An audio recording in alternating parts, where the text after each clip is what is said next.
On the first anniversary of the passing of our friend and colleague Peter Alliss, we hope you'll enjoy revisiting a tribute we made last year, which fondly remembers the great man, a brilliant golfer and broadcaster who remains one of the Open's most legendary figures.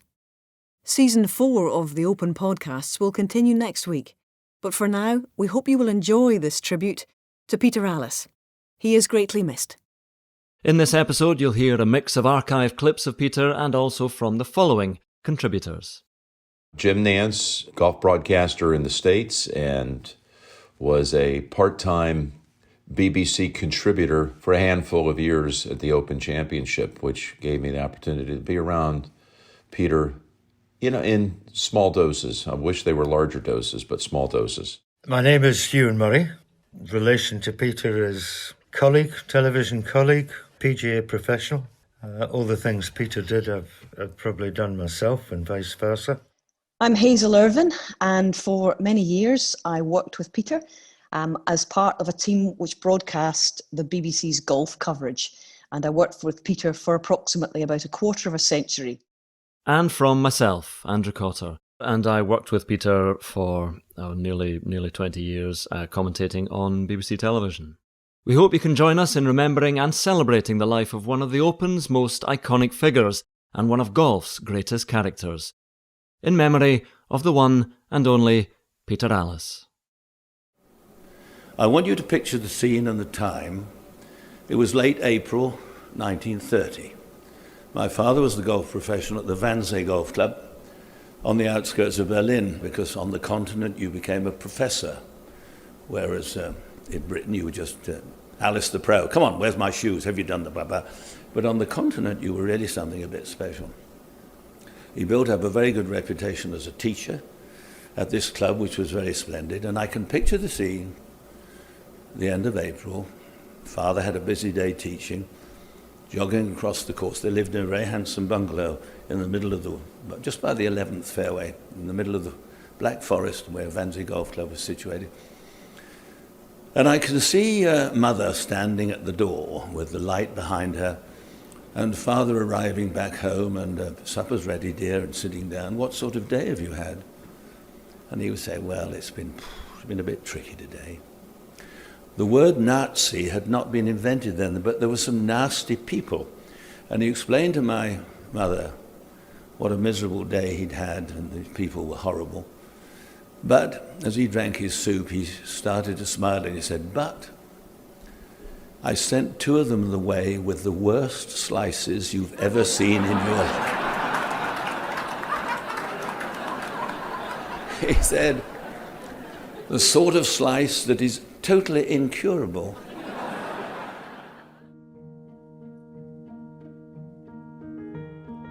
He had a twinkle in his eye, Peter, and so when he told that story, he enjoyed it. He loved holding a room. His timing was brilliant, his voice was beautiful, but his comic timing was perfect, and he had them hanging on his every word, and his delivery at the very end was just perfect.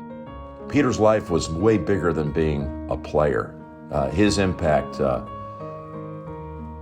it was Hall of Fame worthy. He was a spokesman for the game. He was a voice for the game, and he represented it proudly. His humour, his wit, his undoubted knowledge. He satisfied everyone, Peter, because he was so good at what he did, and he was loved by everyone who had the joy and the privilege of listening to him. There were few better raconteurs than Peter. He was uproariously funny. He could be opinionated, he could be wonderful fun, and he could tell some stories. Boy, could he tell some stories. He could hold a table, he could hold a room full of people, he could hold a theatre full of people in the palm of his hand.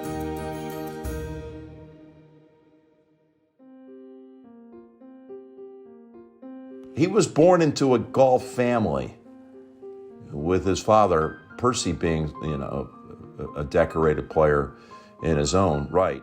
His father, Percy, a professional golfer, a very different world it was then, but a world that Peter carried through to the end of his life. Very much a professional golfer and proud to be one. Dave's teammates, who also shared this quiet, reserved confidence, were the handsome Englishman playing in his 7th Ryder Cup match, Peter Alliss. You know, Peter's record, 8 times a Ryder Cup player, and, 3 times he won the PGA Championship. When I was getting into broadcasting, people were talking about Monty, Colin Montgomery having won it 3 times in a row. Peter won it 3 times. He was a hell of a player. I think many people have forgotten just how good a golfer Peter was. It always struck me that when I was doing my prep and research for the various tournaments that we broadcast, I'd always look back and make sure I had all the facts and figures about each member of the team and their relationship with that specific event. And when it came to something like the BMW PGA Championship, for example, goodness me, serial winner, Peter Alliss. I've enjoyed it all because I've never really worked very hard at it. As dear old Gary Player will absolutely guarantee that he never saw me out practicing. I used to hit a dozen balls with a 2-iron. I was bloody good with a 2-iron, one of the most difficult clubs to use. And the ground was a bit rough, and if I hit sort of 7 decent ones out of 10, I didn't see the point in spending there all day long hitting any more. I knew how it worked, and if it went all right, it was fine. I must tell Tiger that one day if I get a chance to see him.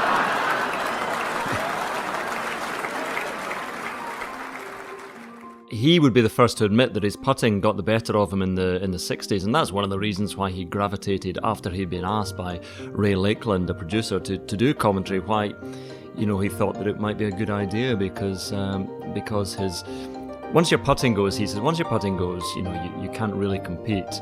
He was a beautiful player, tee to green, but his car registration plate said it all, putt 3. He knew what his failing was at golf, but his failing was towards the end of his playing career. He'd been a very, very fine player, better than that. And of course, son of Percy Alliss, who I think played in 6 Ryder Cups. The first time I met Peter, I was 9 years of age. It was at the Open Championship of 1964, and I was collecting autographs. And I asked Peter, nervously, for his autograph, which he did. And he was talking to me for a moment or two. And my father, Jimmy, a professional golfer in Edinburgh, he and Peter knew each other. Not well, but they knew who they were. And he said, what's your handicap and how long have you been playing and where do you play?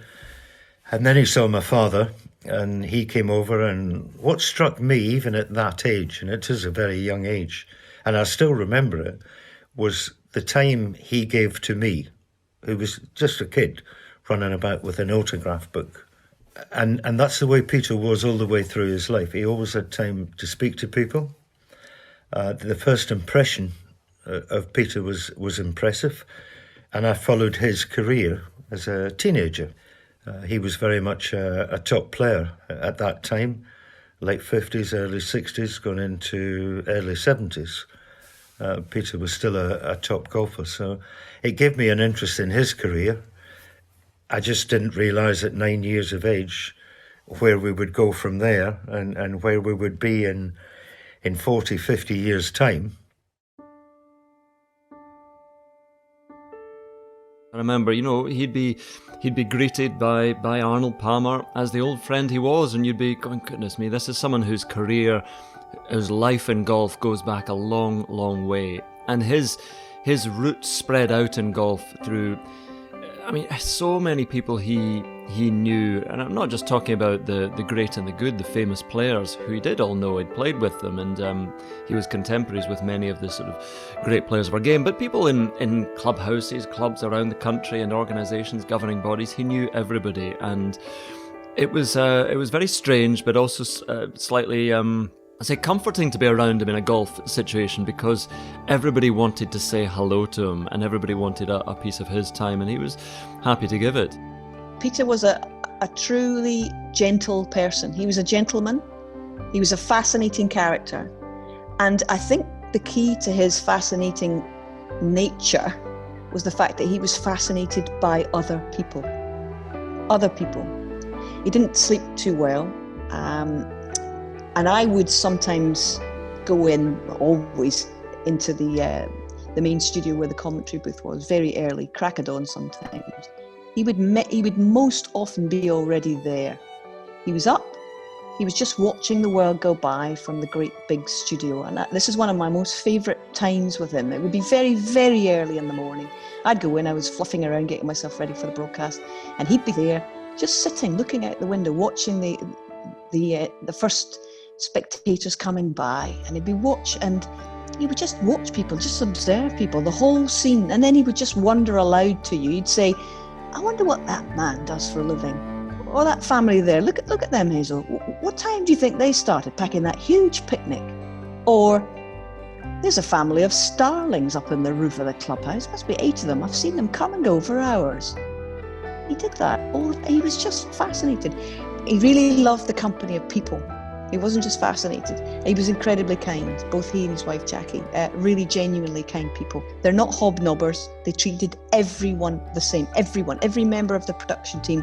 And often they would see someone in the crew who was perhaps about to eat on their own downstairs in the hotel bar or in the same restaurant after a broadcast, and they would simply insist that they would come and join them. Camera people, drivers, sound assistants, presenters, makeup artists, everyone. He was very, very kind, genuinely interested in people. What have you been doing today? What does your work involve? Honestly, and this was not just to make conversation.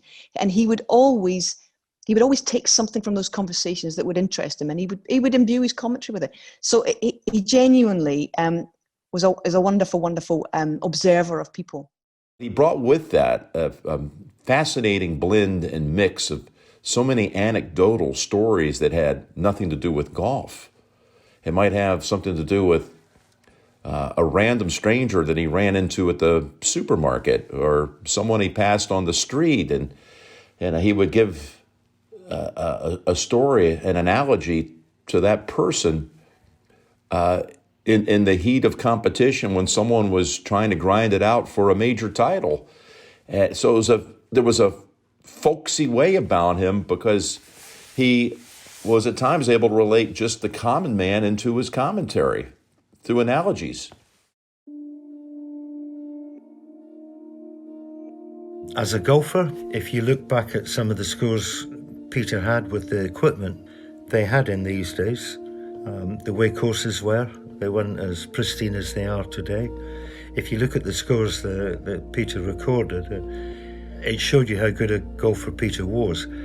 And you go back to these days and you see how much money or how little money these players were playing for. You needed to have a club job, or you needed to have another job. And Peter was always one looking for another job. He was very keen on course design and formed a really good partnership with Dave Thomas down the years, and Clive Clark would be another one that he'd designed courses with. So he had quite a few interests. Although Peter didn't have many hobbies in his life, he had a lot of interests. And you needed to be able to do these things to make a reasonable living. I played pretty well. I got in my first Ryder Cup cap in 1953, went on to play in another 7 World Cups 10 times, winner of 20-odd tournaments. And then the chance of television came along, journalistic experience, writing for a couple of newspapers, magazines, and so on and so on. I started doing television in the early 60s, and by 1974, Pro Celebrity Golf had started. And through my association with Mark McCormack and ING, he introduced me to the world of television over here, working for ABC Television. And it's very difficult to pick the BBC or ABC. I'm an Englishman, and of course one is always happiest at home. But I never enjoyed myself more than coming here and working with ABC. Why? Well, they were lovely people. 1 or 2 of them shouted a bit and swore, but they didn't swear at me too often. And I suppose in 4 days of television I might have actually spoken for about an hour. And they paid me a ridiculous amount of money. I love the times when, over here in the U.S., when the American broadcast feed would suddenly have a guest appearance by Peter for about 45 minutes, and he would run alone during that 45 minutes. you just could not wait for them to turn it over to Peter Alliss to give kind of the homeland view of the Open Championship and try to explain all the intricacies and the importance of it to an audience over here that, by and large, most of them have never even traveled there in their lifetime. Those 45-minute windows when he would appear as a guest were absolutely brilliant. And when it came time for him to turn it back over to the American commentators, nothing against any of them, they're all my friends, it just left you saying, oh, please, Peter, come back.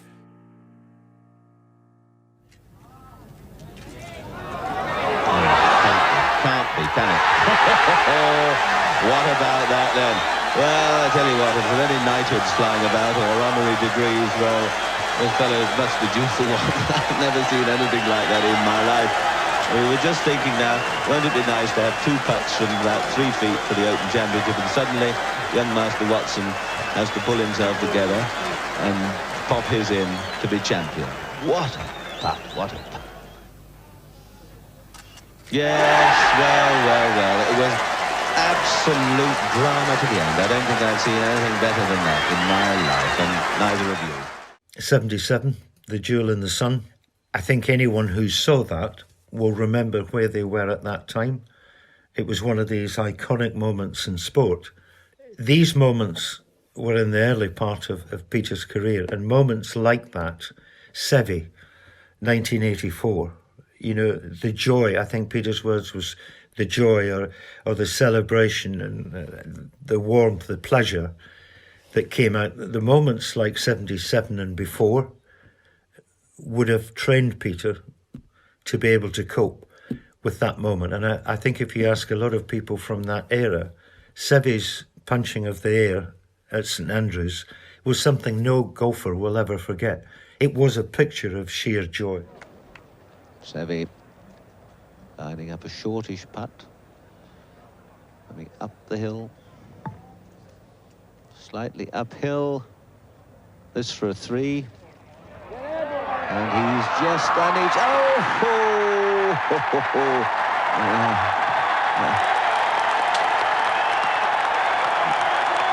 You think he enjoyed that one?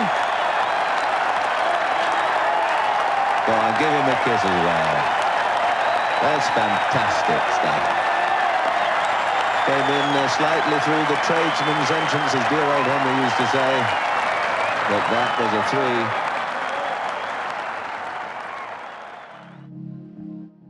3. I played in that. I had finished about an hour and a half before Seve, and I stayed on because Watson was in there, but Seve was in there, and Seve was a close friend of mine. And to watch that from the steps of the Royal and Ancient and watch Seve turning and punching in different directions and Nick DePaul, his caddy, the words Peter put over that were exceptional. The pictures were so great, they didn't need a lot of words. And that's exactly what Peter did. So that's one moment I would look back on Peter's career and think he handled that beautifully. There was this ability on the air to have so many different directions in his commentary. He could be analytical as a truly great player in his day. He could be whimsical as much as anyone that's ever tried to perfect the craft. And he could be critical when the time was appropriate.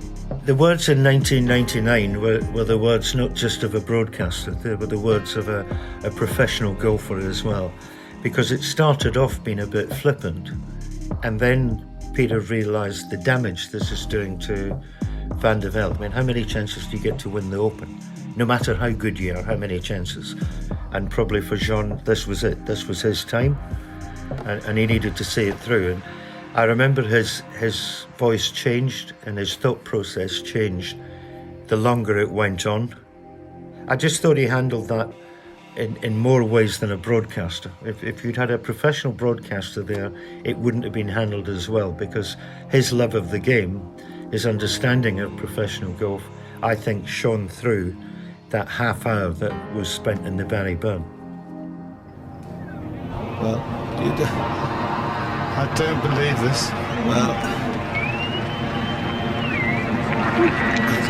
what is going on here? Let's have another look at Van der Velde's second. You can see it start to the right of the clock. I'd never crossed my mind he was going to clatter into the grandstand and hit the face of the grandstand and bounce backwards. There it goes, there, misses everybody, and you see misses the bounce on the stonework on the edge of the burn, and then goes back into the hay behind, which is extraordinary. Well, Sean, you've still got a bit of work to do here, Sunshine. He does have the luxury of having a few shots in hand. Quite extraordinary if he should do it. And it will be a wonderful thing for the game of golf, and everyone will pull for him, I'm sure. Now, where is he going now? He's going out left to the front of the green. Yeah, it must be.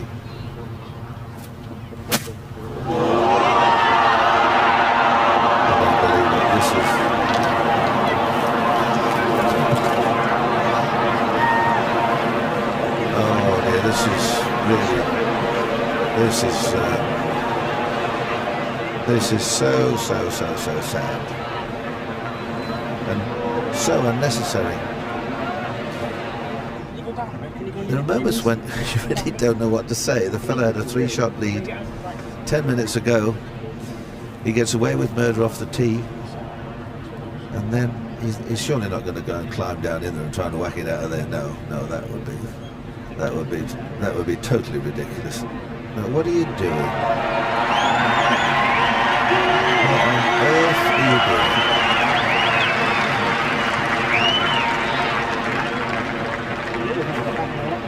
No, Jean, please, would somebody kindly let's go and stop him? Give him a large brandy and mop him down. No, this really is beyond a joke now. He's gone gaga, because this is quite. I've never seen anything like it before, and to attempt to hit the ball out of there is pure madness. Van der Velde's meltdown at the last at Carnoustie 99. He's taking his socks and shoes and heading into the Barry Burn. Please stop him. Somebody get him a large brandy, mop him down. And actually, I was watching that one from home, and I do remember thinking, you're quite right. Please, someone stop him.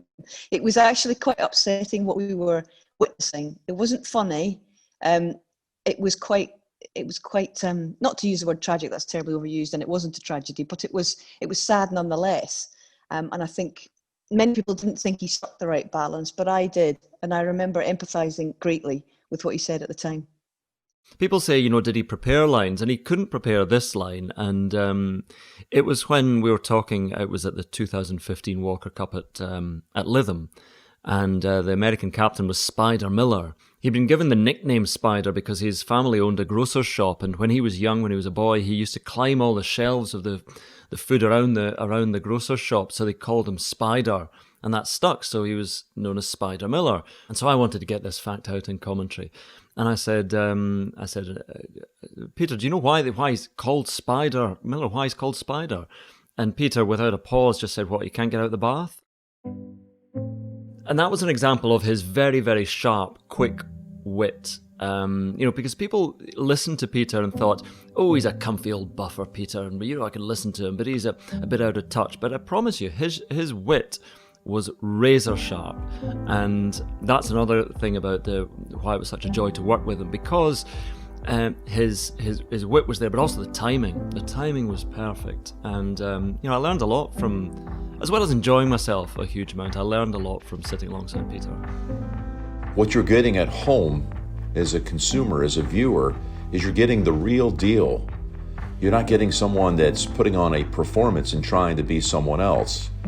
And Peter, I believe what we heard in his magical ways of presenting tournament coverage, that's the way he was off the air. He was a gifted storyteller, raconteur, that perhaps had no equal, and just freely spoke his mind. And Peter's been accused at times of being too near the mark. I think of all the things Peter has said and been picked up on some of the things he said, there's never been 1 ounce of malice or nastiness in it all. It was humour. I laughed. I laughed at some of the things Peter says. I just don't think that he's trying to offend anyone, or he was trying to offend anyone. It was just Peter's humour and part of his life, a big part of his life. I mean, he could be a maverick, obviously. He sometimes had a bee in his bonnet about some issue or other, and you just knew that he was irked by it.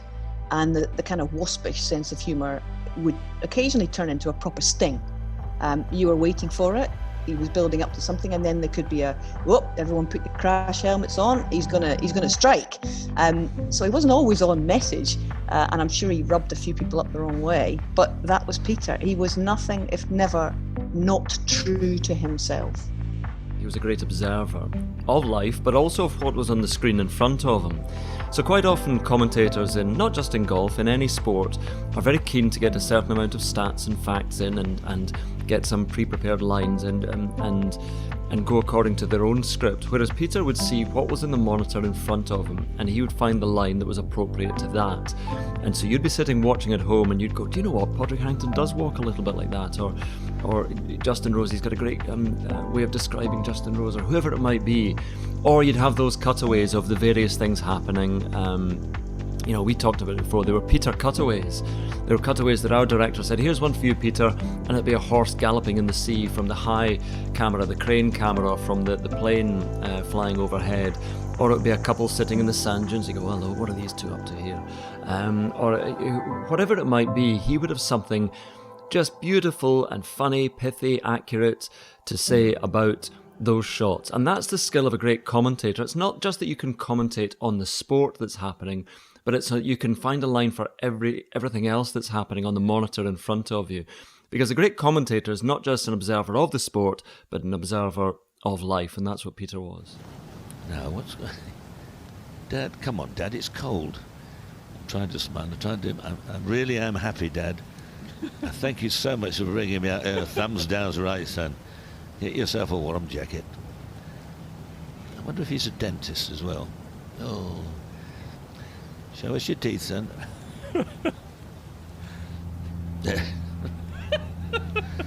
This is quite bizarre. Come on, get out of it. And you just never really knew what was coming next, honestly. There was nothing obvious with Peter, nothing. And he also said to me in a tiny commentary booth that we once shared at the Walker Cup at Royal Aberdeen, he was sitting opposite my commentary station, and Paul, our director, cut up some shots of some very hardy kite surfers doing their thing in the North Sea off the coast, on what was a really wild, windy, wet day. And he just looked over at me, gave me a big wink, and he said, "Ooh, look at that. You know, I really miss my kite surfing days." What is he all about? But there was a lot of very clever little nuance. I mean, as if Peter would ever have been a kite surfer. But he always just liked to play.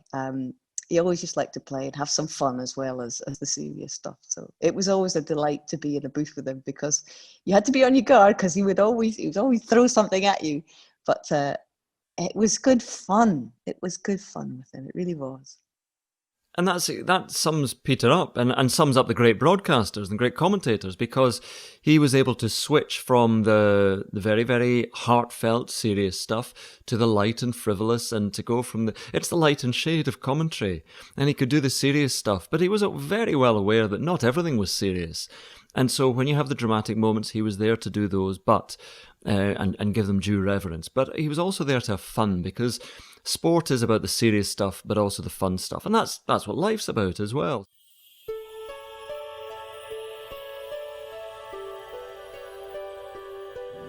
But a little ray of sunshine comes into the voice booth now as Peter Alliss is here on the 50th anniversary of his first open call. And I haven't changed a whisker in appearance. In my brief times as a contributor to the BBC broadcast at the Open, and I don't want to overemphasize my role there. It was minimal. They were cameos. But the year that I happened to have a deeper role was 2011 at Royal St. George's. And the BBC style of broadcasting is quite opposite of the way we do things over in the US. We have announcers that are positioned behind the holes. Over here for CBS, I'm broadcasting always behind the 18th green. But for the BBC, you actually sit in a trailer without a bird's eye view, without a real look at the action. You're not, as I am over here from the tower. I'm looking down at the green and can call the action with my eyes. The BBC approach was to call it off of a monitor and to pair up commentators. And the commentators would go in 45-minute to 1-hour stretches. The biggest assignment would be to find yourself blending in tandem with Peter Alliss, which is what the case was for me in 2011 during a good portion of the final round of Darren Clarke's victory year. So that to me was a true career highlight. And it was just back and forth. And it's interesting. I'm sure the viewer at home has no idea how this works, but you're actually facing the other commentator. You cut around as commentators when the action has finished with one particular player. For example, Phil Mickelson for birdie at the 5th. This would be Phil's 3rd birdie through the first 5 holes, and he said before the round that if he can get off to a hot start, he's got a chance today. 14 Mickelson. Let's be careful here. Joe. Back into play. Sideways since that little miss at the 11th. Now the visual cuts to Lee Westwood, and now the other announcer, in this case Peter, says Lee Westwood and at the 6th, and Lee's rattled off 5 straight pars. A rather boring start for him today, unable to take advantage of the par 5s, and that's not what he wanted to do there. Lee, what were you thinking there, dear boy? Oh dear. Lee Westwood missed another green, trying desperately to get this one close. Again, failing. It's not been a happy round of golf so far for Lee Westwood. He doesn't seem to be happy. He's a bit out of sorts today. Boom, ping pongs back over to another thing, to another player, and now Peter picks up the call. So it's back and forth, and you're facing the whole time the other commentators. So to be doing that dance step with Peter at Royal St. George's, I mean, that was a very weighty assignment for me. My gosh, what an honor. Back and forth we would go. That was a thrill. I wish I had video or a picture of that moment, of that day, but I don't. And he was cordial, kind, considerate, polite, a great teammate, albeit, again, just a very brief little cameo in my life, but what an honor to be able to say I did that.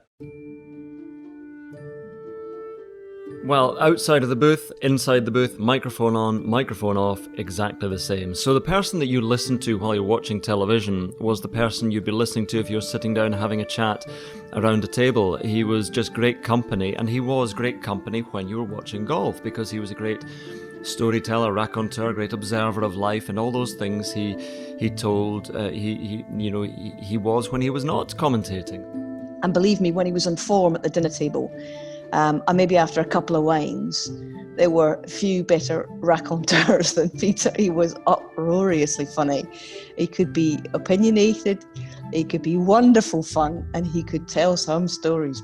Boy, could he tell some stories. He could hold a table, he could hold a room full of people, he could hold a theatre full of people in the palm of his hand. Well, I can tell you, he was wittier off the golf course than he was in the commentary box. Peter was never happier than being in a fine establishment with an excellent wine list, good company, because conversation was his life. It's something that came very easy to Peter. He had a tremendous imagination, and things he would see, he would conjure up things in his mind. And the funny thing is that when we did go out for these dinners, golf was hardly ever mentioned. And these days were, for me, tremendously special because he was a special person. As a broadcaster, he was unsurpassed. As a golfer, we've talked about how good he was as a golfer. But he enjoyed company. He loved conversation. And if you think about it, his commentary was exactly that. It's hard to imagine that there will ever be anyone just like him. I think there are a lot of people who will try to be like him.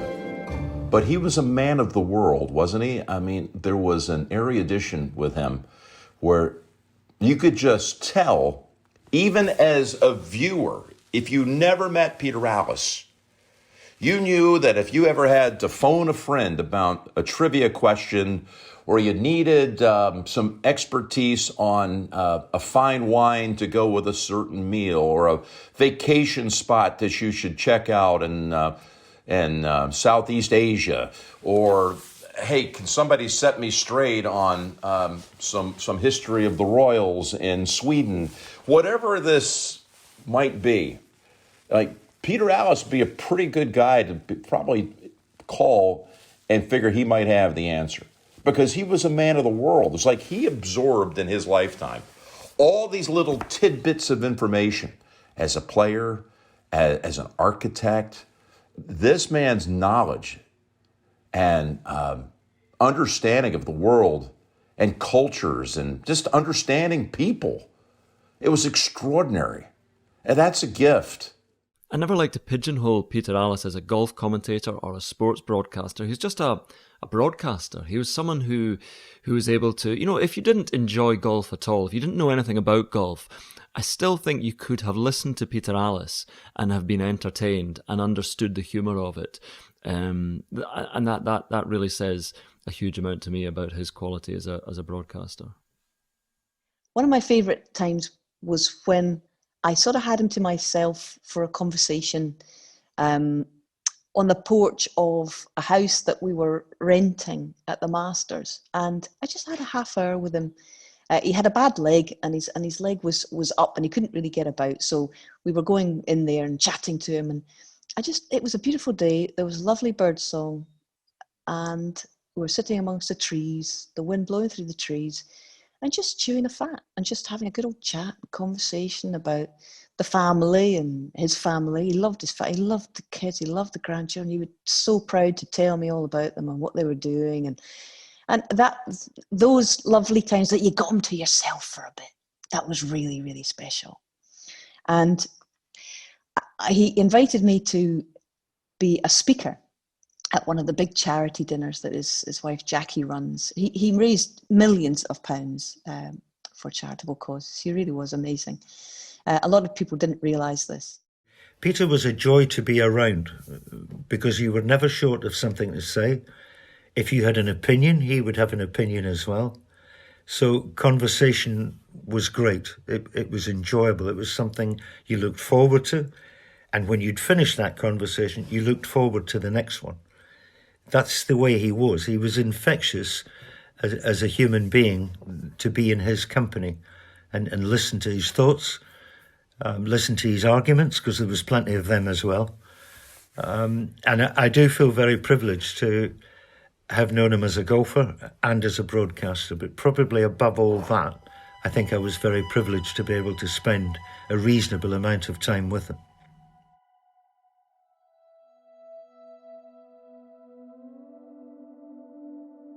I will miss Peter. I'll miss listening to him. I'll miss working alongside him. I'll miss spending time with him again when the microphones went off and we would sit there and chat. It's one of those people, you know they're not going to go on forever. He was nearly 90. He had a great and long and hugely successful life full of rich experiences. But you still think that, that person or that voice is always going to be there. I suppose the voice always will be there because it's recorded for posterity over so many great moments. But I will just, I will miss spending time with him. Peter could be sometimes, as we can all be, a little bit cantankerous and short, but he was charming and he was great fun to spend time with. And when I remember Peter, I'll think of I think of fun. I think of him as a brilliant broadcaster, but I'll think of the fun times as well. Peter's life was way bigger than being a player. His impact, it was Hall of Fame worthy. He was a spokesman for the game. He was a voice for the game, and he represented it proudly. He gave golf a brilliant view of the game from all angles, a cultured journey every single time that he was on the microphone at a golf tournament. It was a learning experience. If you didn't walk away from one of his shows and find out 6 or 7 or 8 or 9 or 10 facts that you never knew before, and it might have nothing to do with any of the players, it might have nothing to do with golf, I would say that was pretty par for the course for Peter. Peter satisfied so many generations of golfers. He satisfies the ones that he came from. He then satisfied the golfers that were playing when he wasn't playing, when he'd finished. And then he satisfied the young generation. I don't think anyone would ever turn around and say that they didn't watch a program because they didn't like Peter Alliss. But millions would actually turn around and said, I'm not that keen on golf, I'm not that interested in golf, but I love listening to Peter Alliss. I often looked across at him in a commentary booth, and I told myself to remember it, to remember being there with him and trying to learn from him. And remembering is, hey kiddo, how's it going today? And I think there are 1 or 2 people in your life who exert a huge influence upon you, and that influence continues.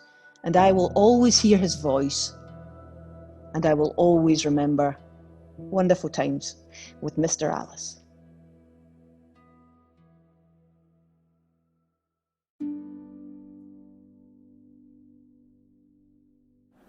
I just want to say this, I think of it often, because I did leave school early. I was quite bright, but I remember my last report, which was sent home. We had a head mistress at my modest school.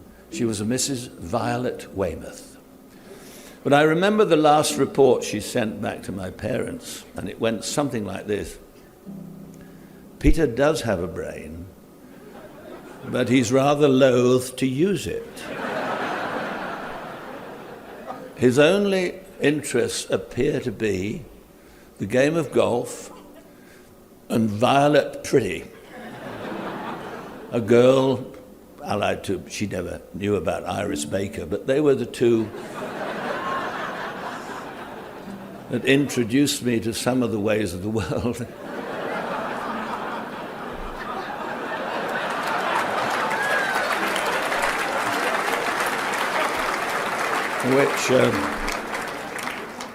Which I'll be eternally grateful. And although we were very young, I wish to God I could do it today.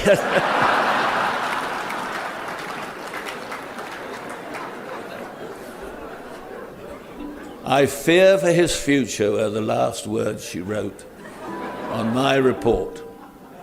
So Mum and Dad died a long, long time ago. And if there is such a thing as heaven, and if people do look down, well, Mum, Dad, here we are. Look at this lot. Look where I've been, look what I've done. Never worked very hard at it. And it's all fallen into place. Lovely family, lovely wife, looks after me, shouts a bit occasionally, but they are remarkable. They put up with all my nonsense, and I love them dearly.